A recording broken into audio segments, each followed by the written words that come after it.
bố mày trên Việt Nam mà bán Việt ngay à toàn mùi Việt Nam mùi mà bán Việt mặt trăng libro này máu ra bà máu mình đây là máu mặt vinh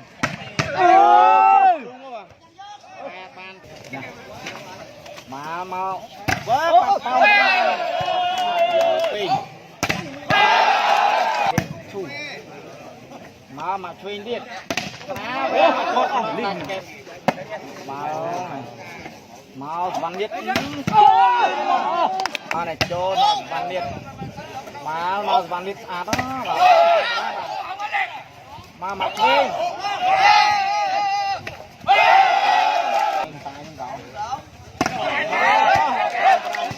mấy này cho nó mặt pin mà nó văn liệt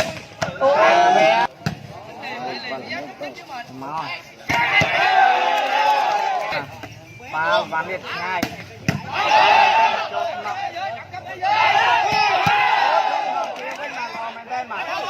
văn liệt này trăng bà cho nó rồi mau mặt đi cho nó má nó văn liệt ạt mà chậm vì lo mình đây mà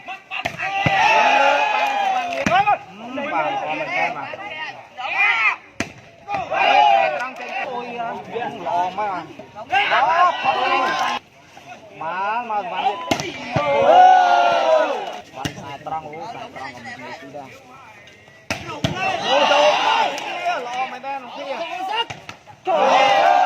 ra cho nó mập về nó bạn đi cả nhà mặt thuê má này bạc thuê vì lo mà bạn đi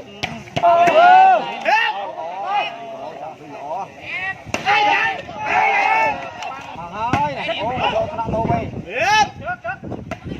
quá cho thằng kia là cái đây bạn đi quên mặt thuê máu chụp vào lá rồi nhiều ó mà bạn đi ô mờ về chát đây này cho thằng đi vào làm ăn cái nào pha máu cho thằng mặt về mà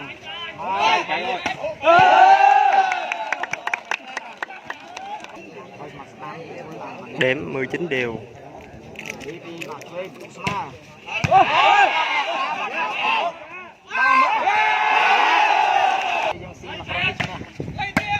Mà cho thằng lọ o mình tên mặt bằng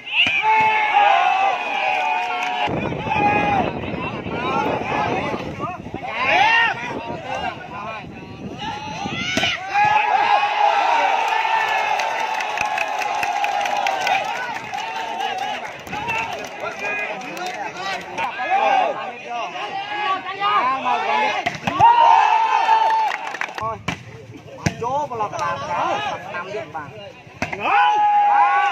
nhà mặt thuê bán thôi là chỗ lọt đàn về mặt đàn tính là bán tơ hot hot đấy chỗ cả nhà mặt thuê mà bán mà quan điện mà một chỗ là libro làm ăn này tên mà